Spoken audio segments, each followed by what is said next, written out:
이곳에서 그냥 아내를 바로 장례를 하면 예루살렘에, 그것도 예수님 무덤 가장 가까운 쪽에 빈 무덤이 있었던, 예수님이 묻히셨을 걸로 추정되는 곳 가까운 곳에 아주 좋은 자리에, 믿음의 사람이니까 성지순례까지 왔으니까, 그래서 장사를 지내면 150불 정도가 든다. 그런데 만약에 미국으로 아내의 시신을 데려가려면 뭐 방부 처리도 해야 되고 또 수송비가 있기 때문에 8,000불에서 10,000불 정도의 돈이 들 거라고 이야기를 했습니다. 그래서 이 두 가지 옵션 중에 어떤 것을 하기 원할까? 비싸더라도 시신을 미국으로 옮기겠느냐, 아니면 뭐 또 이 약속의 땅이고 축복의 땅이니까 이곳에서 이렇게 묻히는 것들로 하면 훨씬 저렴하고 또 이렇게 장례를 치를 수 있다라고 이야기했어요. 여러분이라면 어떻게 하시겠어요? 남편이 고민을 좀 하다가 남편이 비싸더라도 아내를 미국으로 데리고 와서 장례를 치르겠다라고 이야기했어요. 그랬더니 장의사가, 아니 이곳에서 150불이면 장사를 지낼 수 있는데, 장례를 치를 수 있는데 그렇게 번거롭게 또 여러 가지 절차를 마쳐서 갑니까? 아내를 정말로 사랑하시나 보라고 이야기했더니 이 남편이 했던 말이, 혹시 옛날에 이 근처에 묻혀 계셨던 분처럼 살아날까 봐 아내를 반드시 데려가야겠다라고 이야기했다고 합니다. 어떻게 보면 사랑의 배반자지만 이 사람은 그래도 부활을 믿었던 사람인 건 맞는 것 같습니다. 여러분, 오늘 우리가 부활절을 맞이하면서 정말로 내가 부활을 믿고 있는지 돌아보셔야 됩니다. 부활은 기독교의 중심입니다. 성경에 보면 사도 바울은 부활이 없으면 우리의 믿음은 헛것이고 우리가 가장 어리석은 사람이라고 이야기했습니다. 여러분, 예수님의 부활이 없다면 우리가 왜 맨날 모여서 이렇게 예배하고 또 하나님을 높이고 찬양할 필요가 있겠습니까? 인도에 썬다싱이라고 했던 성자로 불리웠던 그리스도인이 있습니다. 이 사람은 예수님 믿기 전에도 많은 사람들에게 힌두교에서 존경받았던 사람이고 인도에서 가장 놀라운 석학으로 존경받았던 사람입니다. 어느 날 한 사람이 물었습니다. 어떻게 하여 힌두교를 버리고 기독교로 개종하게 되었냐고. 그때 썬다싱이 했던 얘기는 예수 그리스도만이 살아계신 하나님이시기 때문입니다. 나는 지금 나와 함께 하시는 그 예수님을 믿습니다 라고 이야기했어요. 여러분, 부활이 우리의 믿음을 세상의 다른 믿음과 전혀 다른 믿음으로 우리를 만들어주고 이끌어줍니다. 여러분, 성경은 분명히 이야기합니다. 예수님이 부활하셨다고 이야기합니다. 여러분, 성경의 부활은 예수님께서 치르신 십자가의 모든 죽음이 온전하고 완성되었으며 하나님이 그것을 인정하고 받아주셨다는 도장과 같은 것이 부활입니다. 여러분, 예수님이 우리의 죄를 위해 죽으시고 우리의 죄값을 치르셨다면 그것이 온전히 치루어져서 하나님이 우리의 죄값을 완전히 용서하셨다는 보장이 부활 가운데 일어나는 것입니다. 그래서 우리는 부활을 맞이할 때 예수님의 용서를 기뻐하고 감사하며 감격하게 되어지는 것입니다. 여러분, 또한 예수님의 부활은 오늘 예수님께서 살아서 여전히 우리와 함께 하심을 믿는 믿음 안에 서는 것입니다. 우리는 2000년 전에 돌아가신 어떤 한 성자를 믿는 것이 아니라 2000년 전 죽음의 권세를 깨뜨리고 부활하셔서 지금도 하늘 보좌 우편에 앉아 계시며 성령으로 우리와 함께 하시는 살아계신 예수님을 믿고 있는 것입니다. 또한 성경에 보면 예수님의 부활은 모든 믿는 자들의 부활의 첫 열매가 된다고 하셨습니다. 그래서 이 부활의 날 우리가 예수님을 구원자여 주님으로 믿으면 예수님의 생명이 우리 안에 있어서 우리도 마지막 날 부활할 것들을 믿는 은혜가 주어지는 것입니다. 여러분, 많은 사람들은 사실은 부활을 쉽게 믿지 않습니다. 상식적으로는 어려운 거죠. 죽은 사람이 어떻게 다시 살아나겠습니까? 잠시 죽은 것처럼 보였다가 소생한 것처럼 보일 수는 있지만 여러분, 어떤 누구도 완전한 부활을 맞이하여 영원한 죽음의 권세로부터 자유할 수 있는 일들은 우리의 주변에서 일어나지 않습니다. 그런데 여러분, 성경은 예수님이 그런 부활을 하셨다라고 분명히 이야기합니다. 그냥 한 사람이 본 것도 아니고 성경에 보면 성경이 적혀질 당시에 이미 500명이 넘는 사람들이 예수님의 부활을 목격했습니다. 역사 이래로 이 부활을 거부하려는 수많은 시도들이 있었습니다. 어떤 사람들은 예수님의 부활을 부활로 인정하지 않기 위해서 졸도설, 예수님께서 죽은 것처럼 보였지만 그냥 졸도하신 것이다. 그랬다가 예수님께서 동굴에 안장되셨을 때, 동굴 묘지에 안장되셨을 때 서늘하고 시원한 기운에 기운을 차리시고 깨어나셔서 커다란 무덤을 돌리시고 군병들을 제압하시고 조용히 호련히 살아가셔서 어디 인도쯤 어딘가에서 아이를 낳고 행복하게 사셨더라. 뭐 이런 이야기를 하는 사람들이 있습니다. 근데 여러분, 예수님 당시에 십자가형을 아는 사람은 아무도 그런 이야기를 하지 않습니다. 여러분, 예수님 당시에 십자가형은 가장 완전한, 그리고 그 당시에 죄수들에게 주어지는 가장 극심한 사형에 해당하는 처벌 방식입니다. 여러분, 사형을 집행하는 사람들에게 있어서 제일 중요한 건 죽음을 확인하는 거였습니다. 그래서 예수님 당시에 예수님이 못 박히셨을 때도 예수님의 사형을 집행했던 로마의 백부장과 로마의 병사들이 다른 시신들은 발을 꺾음으로 말미암아 죽음을 확인했고, 예수님은 창을 옆구리에 찌름으로 말미암아 예수님의 완전한 죽음을 확인했습니다.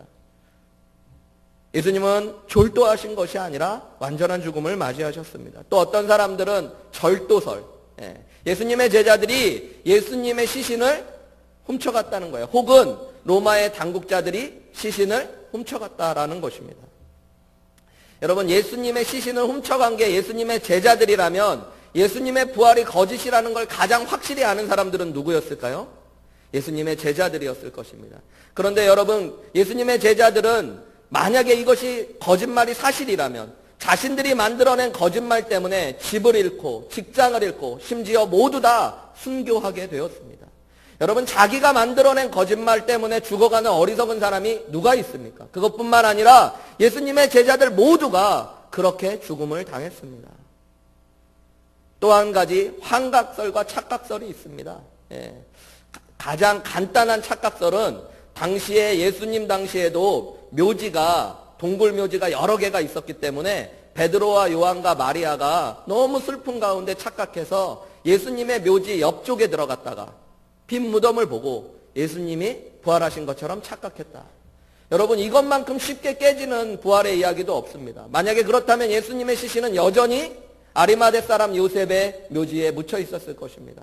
부활을 증거하는 예수님을 믿는 사람들을 원하지 않고 그들을 핍박했던 로마의 당국자들과 유대 종교 지도자들이, 여러분, 어떻게 보면 예수님의 시신이 그대로 있다면 가장 쉽게 그들을 핍박할 수 있고 반박할 수 있는 것이 무엇이에요?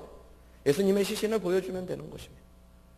그런데 여러분, 성경은 로마의 당국자들도 유대 종교 지도자들도 예수님의 무덤이 비어 있었다는 것들에 대해서는 아무도 이의를 달지 못했다는 것입니다. 또 한 가지는 예수님을 너무 사랑했던 제자들이 예수님의 부활을 착각하며 보았다는 것입니다. 성경에 보면 예수님이 부활하셔서 제자들에게 나타나시고 친히 40일간 그들과 함께 하셨습니다. 그런데 여러분, 많은 심리학자들과 정신분석학자들은 그것만큼 터무니없는 것이 없다고 합니다. 환각은 어느 일시적인 순간에 몇몇의 사람들이 경험하는 건데, 여러분, 복음서에 보면 수많은 다른 곳에, 다른 지역에 있었던 다른 많은 사람들이 예수님의 부활을 계속 목격하고 있는 것들을 보게 되어집니다. 여러분, 성경은 이야기합니다. 예수님이 부활하셨다고 이야기합니다. 예전 제가 예수님을 믿고 중고등학교를 다닐 때 한 친구가 그런 이야기 했어요. 야, 너는 어떻게 교회를 다니고 예수님 같은 걸 믿냐? 어떻게 믿음을 갖고 사냐? 너는 진짜로 예수님이 무리를 걸었다고 믿냐? 너는 진짜로 예수님이 물고기 2마리와 떡 5덩이로 수천 명을 먹이고 12강조리를 남겼다는 걸 믿냐? 너는 정말로 예수님이 죽은 자 가운데서 부활하셨다는 걸 믿냐? 그렇게 어리석냐? 저에게 이야기했어요. 좀 성경을 아는 친구죠. 이야기에도 나름 뭔가 근거를 가지고. 근데 제가 그랬어요. 야, 그럼 내가 그걸 안 믿으면 내가 왜 예수님을 믿겠냐? 나는 사람을 믿는 것이 아니라 하나님이신 예수 그리스도를 믿는다. 근데 하나님이신 예수님이 물도 못 걷고 빠져 죽으신다면 그걸 못하러 믿냐, 내가? 예수님께서 물고기와 떡 2마리만 가지고 그분이 하나님이신데 5,000명을 먹이실 수도 없어서 쩔쩔매고 미안하다, 오늘은 너희가 배고파서 좀 굶어야겠다라고 말씀하신다면 그런 분을 믿을 필요가 뭐가 있겠느냐? 예수님께서 생명이시며 부활이신데, 그 자체이신데 그분이 죽음의 권세 앞에 갇혀서 그냥 죽음으로 모든 인생을 끝나버렸다면 그런 분을 믿을 필요가 무엇이 있겠느냐? 나는 예수님이 죽음과 사망의 권세를 깨뜨렸기 때문에 그분을 나의 구원자로 믿는다. 여러분, 문제는 예수님을 정말로 하나님으로 믿느냐 아니냐의 문제인 것입니다. 여러분, 예수님은 부활하셨습니다. 여러분, 근데 이 부활의 의미를 3가지로 정리해 볼 수 있어요, 짧게. 뭐 과거적, 현재적, 미래적, 물론 모든 것이 계속 우리 가운데 역사하는 것이지만 그냥 의미적으로 세 가지로 나누어 본다면 예수님의 부활이 과거적으로는요, 여러분 우리가 지은 모든 죄를 온전히 용서하시는 은혜가 주어집니다. 제가 앞에 이야기한 대로 예수님의 십자가의 죽음은 우리의 죄를 대신한 죽음이었고 그것이 완성되었다는 것들을 확인하는 것이 부활입니다. 그래서 여러분 우리가 예수님의 부활을 믿을 때 예수님이 살아계심을 믿으면 예수님이 죽음의 권세를 깨뜨리고 부활하셨다는 것들을 믿는다면, 성경의 표현대로면 하나님이 예수를 살리셨다는 것들을 믿는다면 우리의 죄값이 예수님 안에서 온전히 치루어졌음을 믿는 것입니다, 여러분. 그래서 여러분 우리는 하나님 앞에 설 수 있는 거예요. 무엇 때문에요? 예수님이 십자가에서 우리의 죄를 다 온전히 치르셨다는 것이 부활을 통해 증거되었기 때문입니다. 여러분 그거 믿으십니까? 내 죄가 예수님의 십자가의 은혜로 다 용서받았음을 믿어요. 우리는 그거 잘 믿습니다. 또 현재적인 믿음이 있어요. 현재적인 믿음은 살아계신 예수님이 지금 나와 함께 하신다는 것입니다. 여러분 그걸 믿으십니까? 미래적인 믿음이 있습니다. 그것은 제가 앞에 이야기한 대로 우리가 예수님이 부활의 첫 열매가 되셨듯이 예수님을 구원자여 주님으로 믿는 우리 모두가 다 이 땅에서 육신의 호흡이 끊어질지라도 하나님 나라에서 영원히 살 것을 믿는 은혜가 있는 줄 믿습니다. 근데 여러분 가만히 보면요, 과거에 대한 믿음, 미래에 대한 부활의 믿음은 어느 정도 다들 갖고 사는 것 같아요. 예수님 믿으면 내 죄가 예수님 때문에 용서받았지. 그 다음에 내가 마지막 날 죽어도 그것 때문에 영생을 얻고 천국 갈 수 있지. 근데 실제로는 현재의 부활의 믿음이 많이 희박한 경우가 많이 있습니다. 정말로 예수님이 죽음의 권세를 깨뜨리고 부활하셨기 때문에 지금 나와 함께 살아계심을, 그리고 그 내 안에 계신 성령으로 함께 하시는 예수님께서 사망 권세를 깨뜨리고 모든 것들을 회복시키시고 살리실 수 있는 능력의 주님이심을 믿는 믿음이 우리 안에 희박할 때가 많습니다. 때로는 입술로는 믿는다고 고백하지만 상황과 환경이 어려워지면 우리는 의심하고 낙심하고 불평하게 되어지는 경우가 얼마나 많은지 모릅니다. 여러분 우리가 읽은 본문의 말씀은 요한복음 11장의 말씀입니다. 요한복음에는요, 여러분 나중에 요한복음을 한번 쭉 읽어보시면 예수님이 하나님이심을 보여주는 7개의 표적과 7개의 자기선언이 나옵니다. I am 무엇이다. 그러니까 에고 에이미, 헬라어로는 그런 것인데요. 예를 들어서 나는 생명의 떡이다.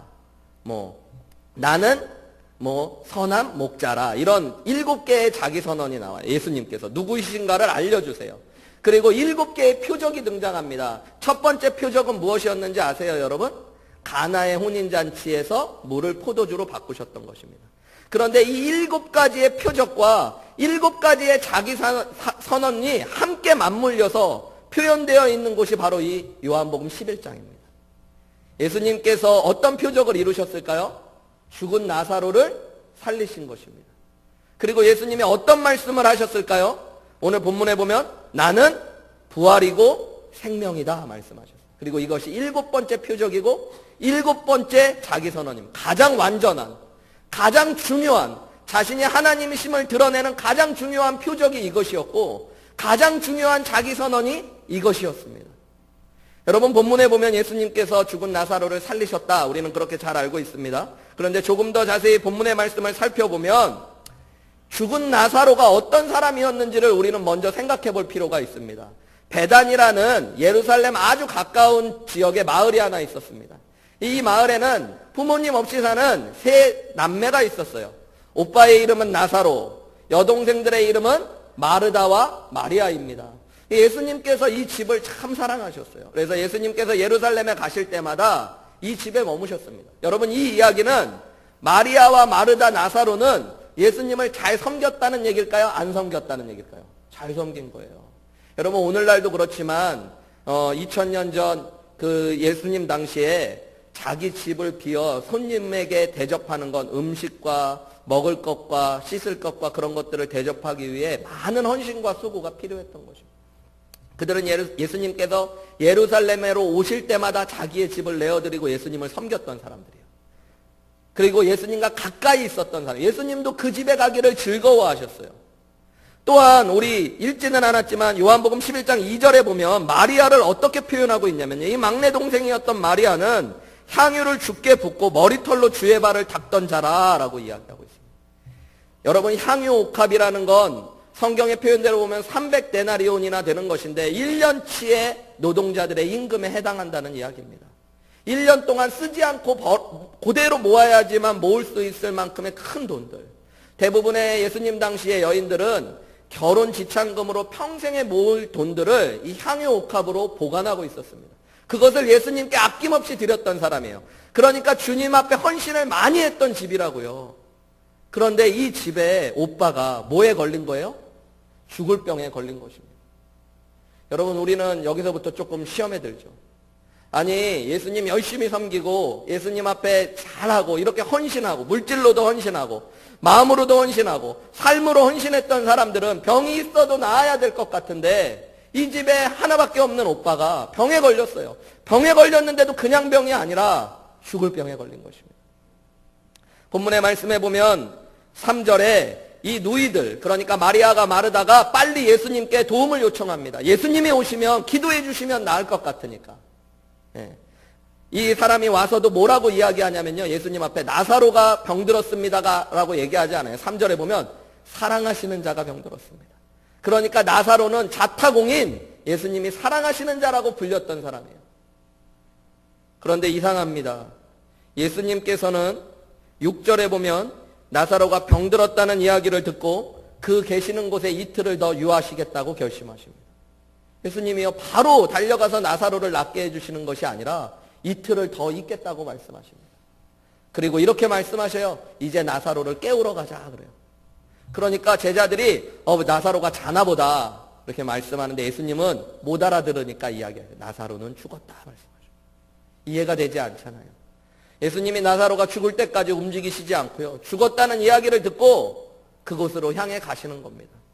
나중에 베다니에 도착했을 때 예수님을 맞이했던 마르다가 하는 이야기를 보면 오빠가 죽은 지 나흘이 되었다라고 이야기해요. 예수님은 오빠가 죽고 나서 나흘이나 지나고 도착하신 거예요. 여러분이라면 어떠시겠어요? 여러분이 마리아나 마르다라면 한평생 예수님 위해서 물질도 헌신하고 집도 내어놓고 예수님은 열심히 섬겼는데 오빠가 죽을 병에 걸린 것도 억울한데 예수님께 도움을 요청했는데 예수님이 이틀이나 더 유하시고 오빠가 죽고 나흘이나 지나서 도착하셨어요. 여러분이라면 어떡하시겠어요? 여러분이 저를 그렇게 섬기셨어요. 그런 분이 앞으로 계실 줄 믿습니다. 목사님을 위해서라면 막 집도 내어드리고 목사님을 위해서 식사도 항상 누구보다도 진짜 자기 먹을 거 아껴가면서 하고 진짜 물질로도 마음으로도 목사님을 너무너무 섬겼는데 여러분들의 집에 너무 사랑하는 남편, 아내 혹은 아이가 죽을 병에 걸려가요. 목사님이 와서 기도해 주시면 나을 것 같아. 그래서 목사님 좀 와달라고 그랬는데 목사님 안 오셔. 그래가지고 좀 이상해갖고 교회에 와봤더니 목사님이 최 목사님이랑 탁구 치고 있어. 그럼 여러분 어떻게 하실래요? 뜻이 있으시겠지. 이기면 오시겠지. 그리고 돌아가실래요? 시험에 들지 않겠어요? 본문에 보면요, 많이 마음이 상했던 것 같아요. 예수님을 가장 따랐던 마리아는 예수님이 오셨다는 이야기를 듣고 집에서 나오지도 않습니다. 그래도 언니는 체면이 있고 또 예수님이 오셨다는 이야기를 듣고 대표로 예수님 앞에 나아갑니다. 근데 첫 인사가 무엇인 줄 아세요? 여러분, 본문의 말씀에 보면 우리 11장 20절부터 보면요, 마르다는 예수께서 오신다는 말을 듣고 곧 나가 맞이하되 마리아는 집에 앉았더라. 21절에 마르다가 예수께 여짜오되 주께서 여기 계셨더라면 내 오라버니가 죽지 아니하였겠나이다. 첫 인사가 이거예요. 예수님이 계셨으면 우리 오빠는 안 죽었을 거예요. 여러분, 나름 되게 좋게 표현하는데 무슨 얘기예요? 예수님이 안 계셔서 우리 오빠가 죽었어요. 예수님 왜 안 오셨어요? 예수님 정말 날 사랑하시는 거예요? 우리도 그럴 때 있죠. 믿음이 있으니까 솔직하게 하나님이 날 사랑하시는 것도 흔들리고 나와 함께 하신다는 것도 흔들리는데 차마 나를 사랑하시기는 하세요? 지금 나와 함께 하시기는 하세요? 이런 얘기하기 어려우니까 주님이 날 좀 도와주셨다면 내가 이렇게 어렵지 않았을 건데요. 그 얘기는 주님이 안 도와주셨다는 것들을 원망하는 거잖아요. 오늘 마르다가 그럽니다. 나중에 마리아 좀 데려와라 예수님이 말씀하시니까 마리아가 와서도 똑같은 얘기를 합니다. 32절에 보면 마리아가 예수 계신 곳에 가서 배웠고 그 발 앞에 엎드려 이르되 주께서 여기 계셨더라면 내 오라버니가 죽지 아니했을 겁니다. 똑같은 얘기를 해요. 예수님이 안 계셔서 우리 오빠 죽었어요. 왜 안 오셨어요? 왜 안 도와주셨어요? 이야기하는 거예요. 이해할 수 있죠. 여러분이라도 그럴 수 있었겠죠. 마음은 혼동되고 흔들렸죠. 예수님을 그렇게 사랑했는데, 나는 사랑했는데 예수님은 나를 사랑하시지 않았나 보다. 그런데 예수님은 이런 절망에 빠져 있는 두 자매에게 나사로를 살리시기 전에 계속해서 어떤 믿음에 대한 이야기를 던지십니다. 네가 믿느냐? 이것을 믿으면 어떤 역사가 일어날 거다 그래요. 어떤 믿음에 대한 이야기를 하실까요? 이 믿음에 대한 문제를 살펴보기 위해서 부활의 문제 앞에서 이들이 흔들렸을 두 가지의 의심을 좀 생각해 볼 필요가 있습니다. 첫 번째로는 아마 예수님은 나를 사랑하시는가에 대한 믿음이 흔들렸을 거예요. 그죠? 우리가 앞에 나눈 대로. 그래서 주께서 여기 계셨다면 우리 오빠가 살 수 있었어요. 우리는 예수님 사랑했지만 예수님은 내가 생각한 것만큼 나를 안 사랑하시나 보다, 이런 생각을 했을 수 있어요. 두 번째로는 그들이 또 흔들렸던 믿음이 있습니다. 예수님이 뭐라고 말씀하시냐면요, 본문에 보면 얘야, 내가 네 오라버니를 살릴 것이다. 23절에 보면 네 오라비가 다시 살아날 것이다 라고 말씀하셔요. 그랬더니 마르다가 뭐라고 그래요? 맞습니다. 마지막 날 부활 때에는 다시 살아날 줄을 믿습니다 그래요. 예수님은 네 오라비 다시 살 수 있어 그러는데 뭐라 그래요? 마지막 날에는 다시 살아날 줄 믿습니다. 이 얘기는 다르게 얘기하면요, 지금 여기서는 그 능력은 의미가 없습니다 라고 얘기해요. 마지막 날에는. 예수님이 다시 25절에 이렇게 말씀하십니다. 나는 부활이요 생명이니 나를 믿는 자는 죽어도 살겠고 무릇 살아서 나를 믿는 자는 영원히 죽지 아니하리니 이것을 네가 믿느냐라고 다시 한번 질문, 믿음에 대한 질문을 하세요. 그때 마르다는 또 이야기합니다. 27절에 그러하외다 주님, 주는 그리스도이신 것들도 내가 믿고요, 세상에 오시는 하나님의 아들이신 줄도 내가 믿습니다 라고 이야기해요.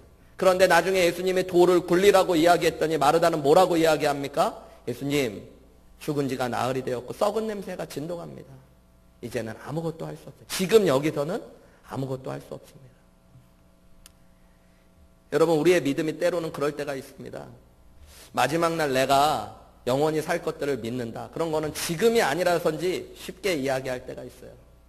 내 죄가 용서받은 것들에 대한 것도 쉽게 이야기할 때가 있습니다. 그런데 우리는 상황과 환경이 어려워지면 지금 나와 함께 하시며 나를 사랑하시는 전능하신 하나님의 능력을 진짜 믿지 못할 때가 많이 있습니다. 예수님은 오늘 말씀하시는 거예요.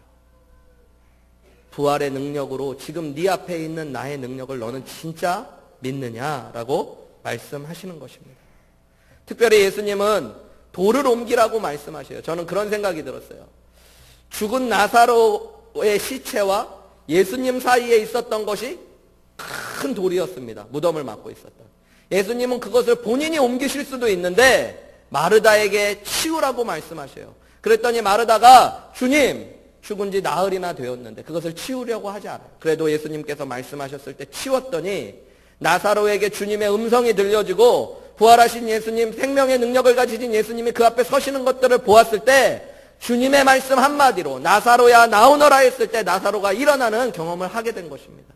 여러분, 저는 부활을 맞이하면서 우리 안에 예수님의 부활의 능력과 우리 사이를 막고 있는 무거운 돌들이 치워지는 역사가 있어지기를 주님의 이름으로 축복합니다. 우리도 모르게 현재의 삶 속에 갇혀서 다른 건 모르지만 이거는 주님이 오늘 나와 함께 하셔도 역사하실 수 없다고, 이건 이제 끝났고 그냥 내가 묻어주고 그냥 큰 돌로 막아버리는 것들로 그냥 믿음으로 이미 낙심과 절망이 가득하면서 그래도 주님 믿습니다. 죄 용서받고 마지막 날 천국은 갈 걸 믿습니다. 그런데 우리 가정은 이미 깨어져서 이건 어떻게 할 수 없음을 내가 압니다.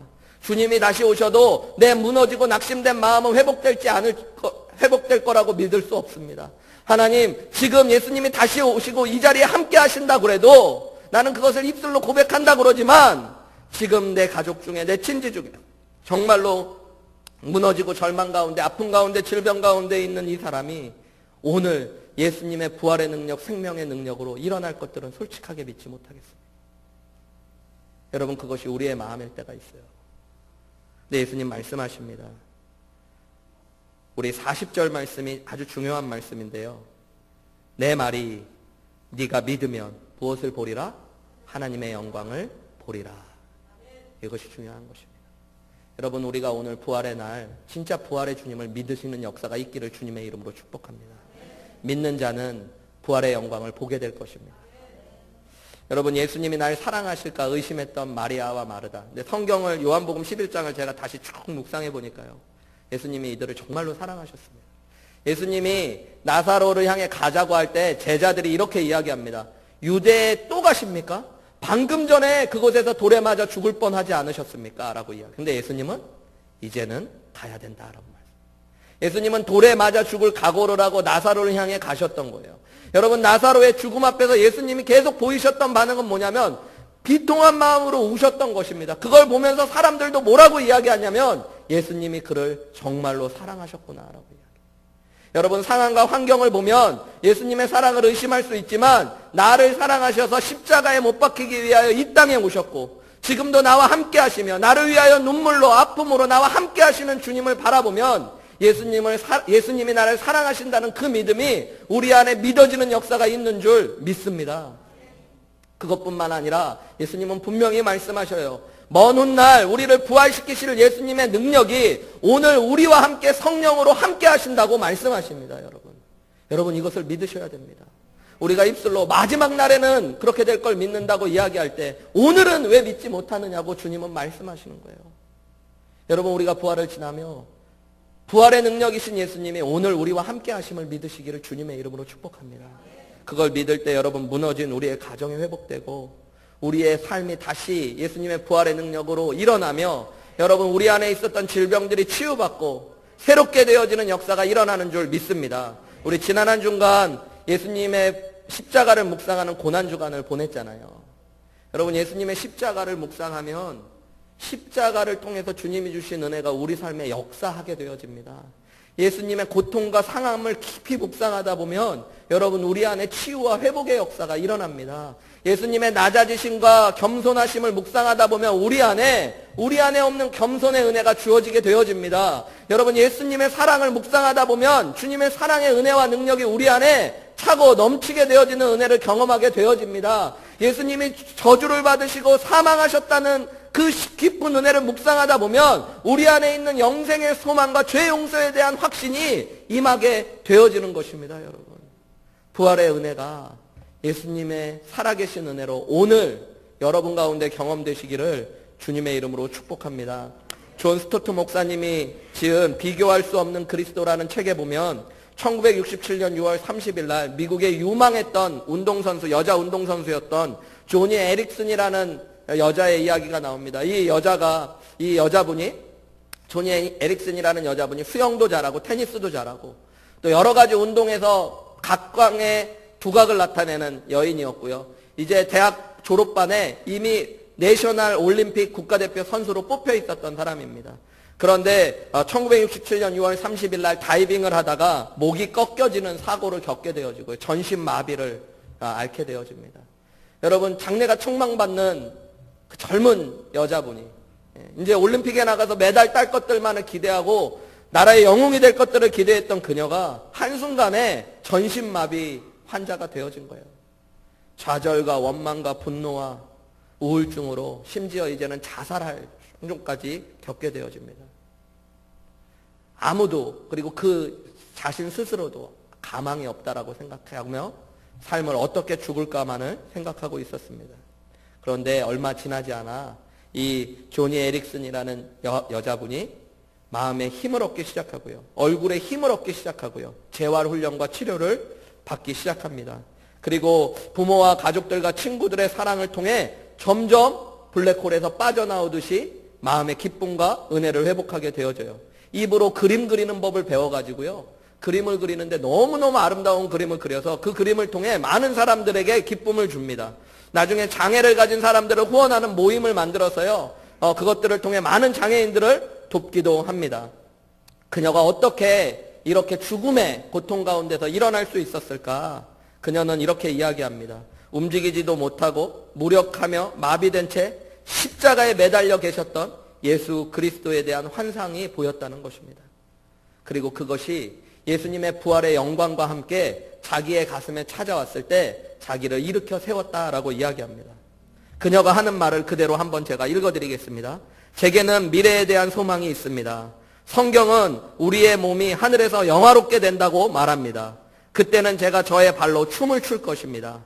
지금 제 손가락은 오그라들어 구부러지고 근육은 쇠약해지고 무릎은 비틀리고 어깨 아래로는 아무런 감각이 없지만 그날이 되면 가볍고 밝으며 강력하고 눈부신 의의 옷을 입은 채로 새로운 몸을 가지고 주님 앞에 서게 될 것입니다. 이것이 나처럼 척추를 다친 사람, 뇌 손상을 입은 환자 혹은 조울증 환자에게 어떤 소망을 주는지 여러분은 아마 모를 것입니다. 다른 어떤 종교나 철학도 새로운 몸과 정신을 약속하지는 않습니다. 그러나 오직 그리스도의 부활의 복음 안에서 우리는 상처 입은 사람이 온전히 치유될 것들을 믿고 있고 죽어있는 자가 살아날 것들을 믿고 있습니다. 그리고 주님은 실제로 죽어 있었던 내 마음과 심령을 일으켜 세우셨습니다. 조니 에릭슨 이 여자분은 주님의 부활을 진짜로 믿었고 그 주님의 부활을 머리로 한 것이 아니라 환상을 통해 마음에 믿었을 때 그의 삶에 오늘 지금 역사하시는 부활의 은혜가 주어진 줄 믿습니다. 여러분 믿으면 하나님의 영광을 보게 될 것입니다. 저는 목회를 하면서요 정말로 제 인간적인 눈으로도 저 사람은 좀 요 부분은 가능성이 없다. 또 혹은 저 가정은 요 부분은 희망이 없다. 요 사람과 요 사람의 관계는 좀 답이 없다. 그렇게 무너져 있는 것 같은 사람들이 예수님을 만나고요. 기적같이 부활같이 일어나고 회복되는 것들을 얼마나 많이 보는지 모릅니다. 여러분 어떻게 우리가 이렇게 일어날 수 있습니까? 아니 그냥 내 자신을 보면요. 놀라운 은혜입니다. 저 같은 죄인이 어떻게 이렇게 예수님 믿으며 하나님 앞에 설 수 있었을까? 여러분 예수님이 살아계셔서 오늘 그 부활의 능력으로 우리 가운데 역사하시기 때문입니다.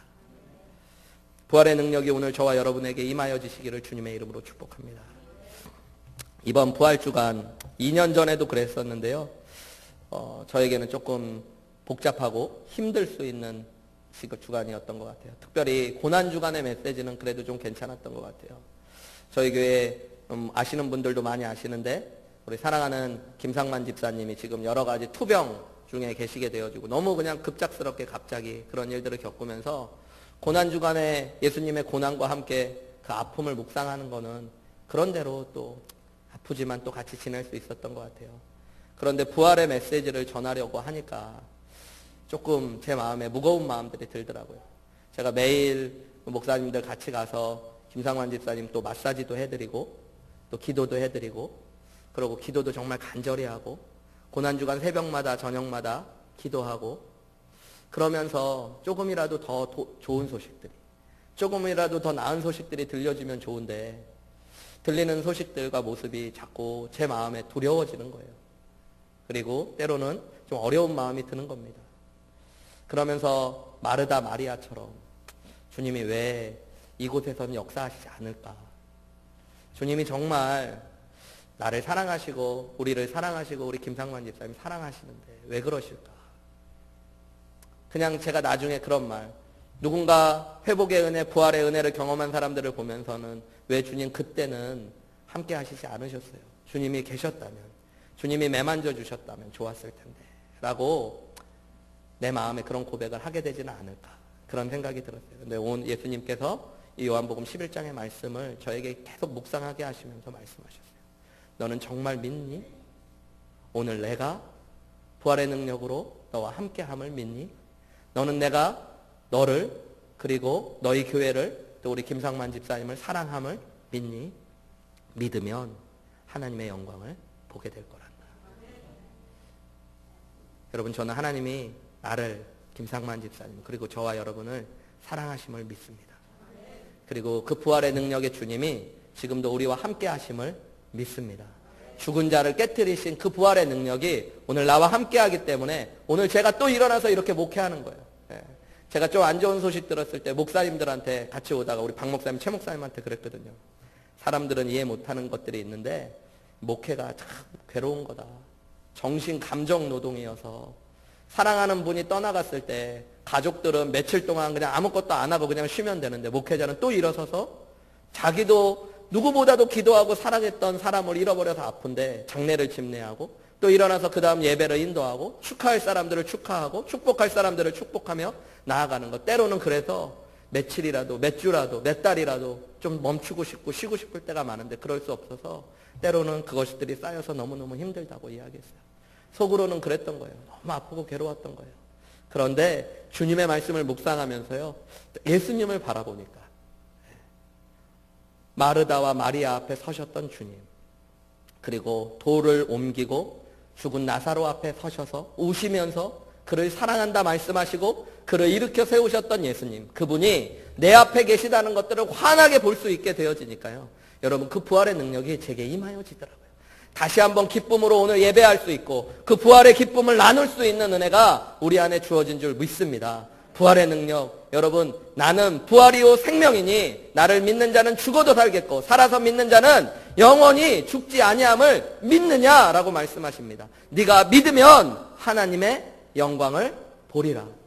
여러분 오늘 그 믿음이 저와 여러분에게 채워지시기를 주님의 이름으로 축복합니다. 우리 잠깐 기도하셨으면 좋겠습니다. 여러분 오늘 주님은 물으십니다. 정말 너는 살아계신 예수님을 믿니? 마지막 날 우리를 일으키실 부활의 예수님이 오늘 지금 우리의 삶을 일으키실 수 있음을 여러분 정말 믿으십니까? 여러분 끝난 것 같고 막힌 것 같고 죽은 것 같은 내 영혼, 내 상황, 내 환경, 내 관계를 주님이 회복시키실 것들을 믿으십니까? 여러분 그것을 믿으십시오. 믿으면 하나님은 영광을 보리라고 말씀하십니다. 주님, 그 놀라운 주님의 부활의 은혜가 오늘 지금 이 자리에서 믿어지게 하여 주옵소서. 하나님 상황과 환경을 보며 낙심하는 것이 아니라 지금 나와 함께 하시며 내 눈앞에 계신 예수님을 바라보며 주님은 무엇이든지 구하는 것들을 이루어 주실 줄 믿고 하나님께서는 죽은 자도 살리실 부활이요 생명이신 주님을 믿습니다 라는 고백이 오늘 우리 안에 일어날 줄 믿습니다. 부활의 능력이 말로만이 아니라 하나님 정말로 믿어지는 은혜를 경험할 수 있도록 도와달라고 우리 한 목소리로 기도하며 나아가시겠습니다. 기도하시겠습니다. 사랑하는 아버지 하나님,